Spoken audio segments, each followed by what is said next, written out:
welcome back to our show. I'm Tyler, your host for today. And I'm Emma, your co-host. First off, we have Bella doing a story on Tim Young. Tim Young is a children's author who visited the elementary. Hello, I'm Bella Duncan. I recently got to interview Landon Sullivan and Addison Cootersmarsh. They talked about the author Tim Young. Tim Young is an author for kids' stories. One of his most popular stories is The Angry Little Puffin. Now let's get more information about his visit. What was your favorite book that Tim Young read? My favorite book he read is They're Coming because there's a bunch of monsters in it. My favorite book that Timothy Young read to us was I Hate Picture Books because I love picture books and that kind of relates to me. Did you enjoy it? Explain. Yes, I did. Because there was a bunch of monsters and cool creatures. Yes, I love when Timothy Young came over because he even drew a monster and then he asked us to say what to put on it. Thank you. Welcome.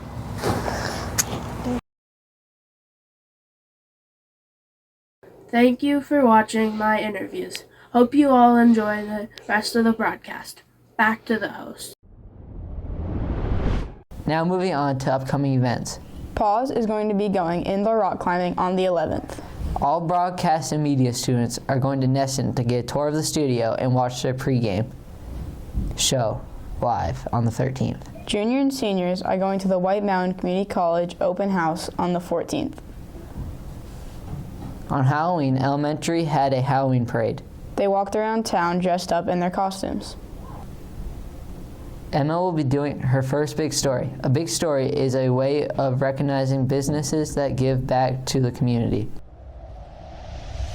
Last week, I got the opportunity to talk to Tucker Clark to really get to know about the New England Wire and their new finished renovations.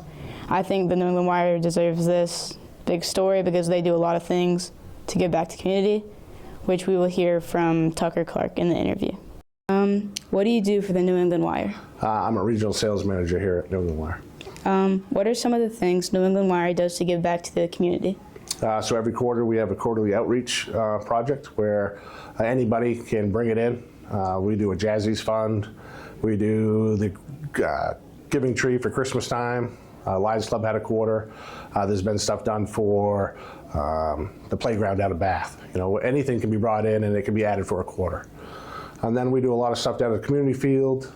They work on maintenance on the pool. So the mill itself provides a lot of behind the scenes help and support for the Lions Club in particular down at the field. Okay. Can you tell me a little bit about the new additions to the wire mill? So it's roughly 38,000 square feet. The first portion of it is the new machine shop that we've moved over from across the street. Much more room, some new equipment. Pretty much everything we need for tooling here for extrusion, cabling, we do in-house, so that helps us eliminate lead time. We've got a new room for the Nipro braiders, which is a high-pressure hose used for high-pressure saline for cleaning wounds. We have a new silicone rubber line, or room itself, that's going to be top of the line. It's going to really change how we do our silicone rubber here. And then we have some rooms that are solely for advancement. We don't have anything in that final room, but it gives us a place to grow. Okay. How are these additions going to benefit the New England Wire? So moving the machine shop over on this side of the street makes it so they can work more closely with maintenance. So it's really streamlined the process. It's been quicker on our side. Makes it so if they have to do a tweak to the tooling, it can be done at a much faster pace. The Nipro braiders are for one project that has a pretty good opportunity could be $3 to $5 million worth of business this year on that one project alone. So having that room where it's temperature controlled, it's going to make everything run better, smoother. So that would be a good win for New England. And then the silicone rubber line, we've had issues in the past where it could be a little tacky because of the length of time that it's on the line. The lines are going to be bigger, longer, so we can run lower temps, not have that high temp tackiness, cure better, and in the end be a better product. Okay. So this building here was the original building built in 1898. And at that point it was 2 stories. Then there was a 3rd story added. And then this was the original, or the advanced manufacturing space. When I started here, this was all extrusion. In the 70s, this was an operating dairy farm, which was, they bought a farm about 40 minutes north and just switched with the family. And then they put the building in here. This came in 3 sections. Late 70s, and then a section in the 80s, then a section in the 90s, which brought it all the way to this side. And then in 2000, 2001 timeframe, all of this, the brick building, and all of this material back here was manufactured. So now extrusion was moved over here. This is now New England tubing. This was the machine shop. We just added the 38,000 square foot addition, which is the length of the building here. And the machine shop is now here. Silicone rubber was here, it's gonna be here. And then down on this end, the south end of the building is where we have room for growth. Okay. What were the complications while building the new additions? The main issue was getting power to it. We were waiting on a 3,000 amp switch gear that had a 12-month lead time. And when it was finally ordered, which was probably 6 months too late by the subcontractor, the 12 months came and then they told us it was another 12 months. So the building sat idle trying to get power to it for 18 months. It's been revamped. I don't know if this side has it, but the side on the south end actually has ice melt built into the cement, so it's all heated. So the stairways, everything should be clear of ice and snow at all times. We'll find out. We'll see. Thank you all for listening to my first big story. I hope you enjoyed. Bella will be interviewing NHS members on their movie night and rake and run. Hello everyone, I'm Bella Duncan, and I recently got to talk to Cami about the National Honor Society Rake and Run, and Rachel about the movie night. Now let's hear what Cami and Rachel have to say about it. What is the rake and run?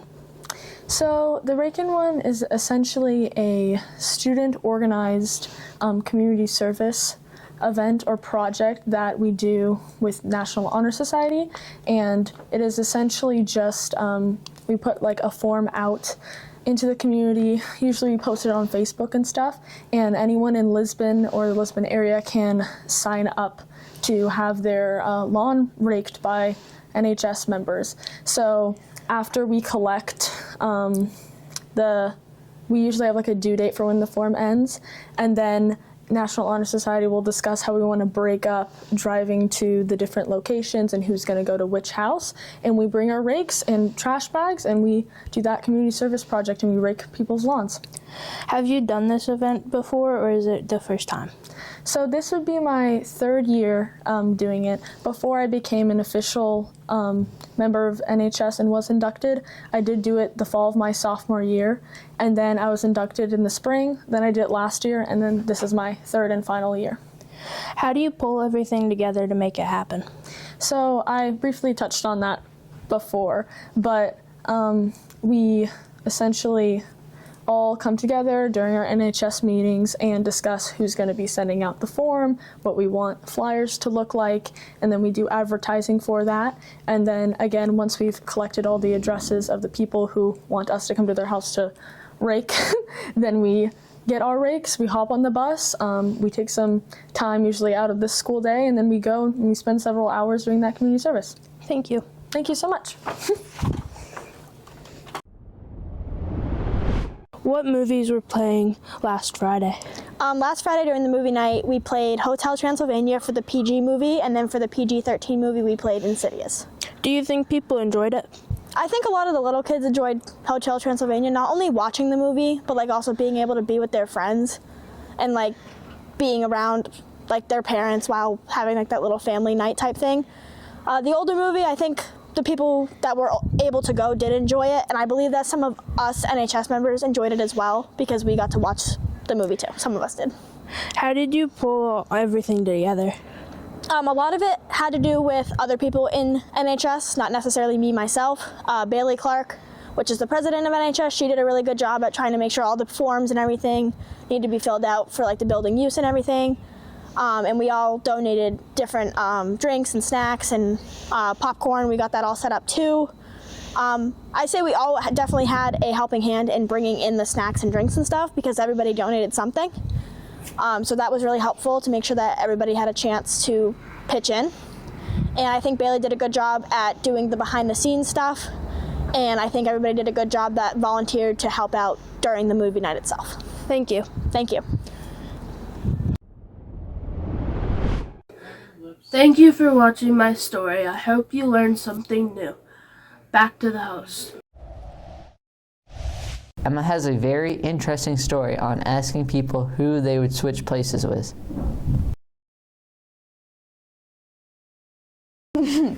Today, I'm going to be walking around the hallways to see who I can find and ask them a question. Let's get into it. If you trade places with anyone in the world, who would it be? Donald Trump. Tyler, if you could trade places with anyone in the world, who would it be? Probably Drake May. He's having a great season this year. MVP. If you could trade places with anyone in the world, who would it be? I would trade places with Shohei Ohtani because two reasons. One is he's the best player, I think, to probably ever play the game. And number two, he was a pitcher, and I loved to pitch when I played, and I also love to hit, and he's one of the best hitters ever to play the game. So Shohei Ohtani is my answer. I have a question. If you could trade places with anyone in the world, who would it be? LeBron! Trade places with anyone in the world, who would it be? A really rich person, but not too rich. Okay. This is gonna sound kind of crazy, but somebody like Dolly Parton. Okay. I don't want to be Dolly Parton, but she's a cool person, and I think that like I could idolize her. Okay. If you could trade places with anyone in the world, who would it be?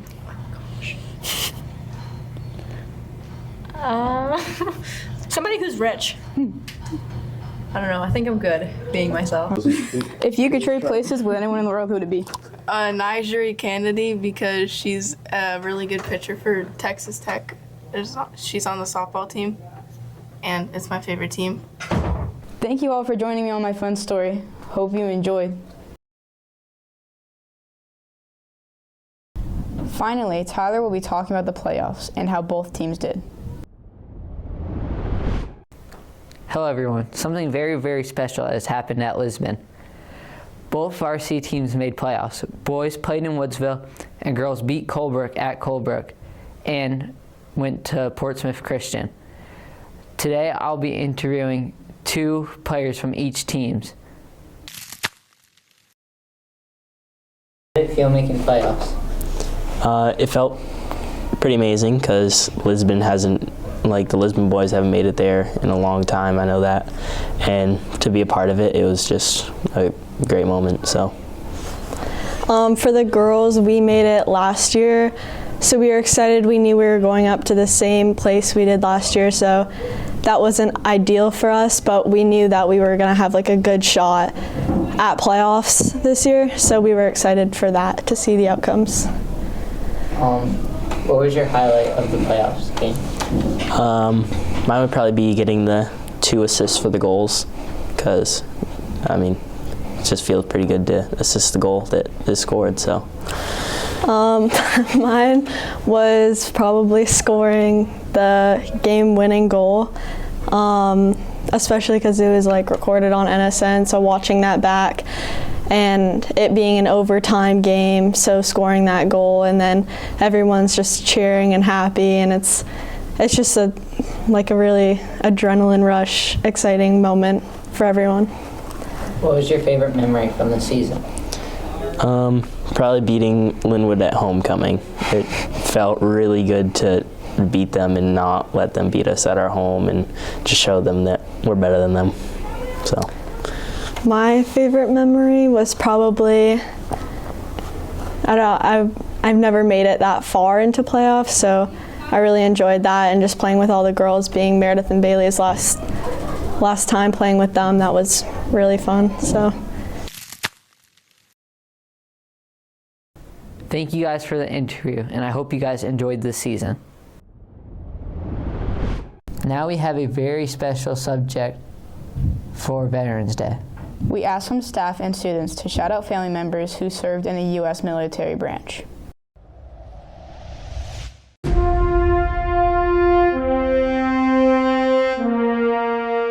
Hi, my name is Lisa, and I would like to do a shout out to my son, Jacob Peterson, who's in the National Guards, my niece, Brenda No, and my dad, Richard Roshan, who were in the Army, and then to my father-in-law, Ed Peterson, who is in the Marines. Thank you, and thank you for your service. Hi, I'm giving a shout out to my cousin Chelsea in the Air Force. We'd like to give a shout out to our family members that were in the military. Our Pepe, our Aunt Katrina, and our Grammy, and our Papa. Happy Veterans Day. Shout out to Scott, Robert, and Tyler Todges. I'm giving a shout out to my dad who is in the Marine Corps. I'm going to give a shout out to my dad, Bernie Knighton, who is in the U.S. Air Force. Give a shout out to my dad, Jonathan McIntyre, and my pappy, David Almeida.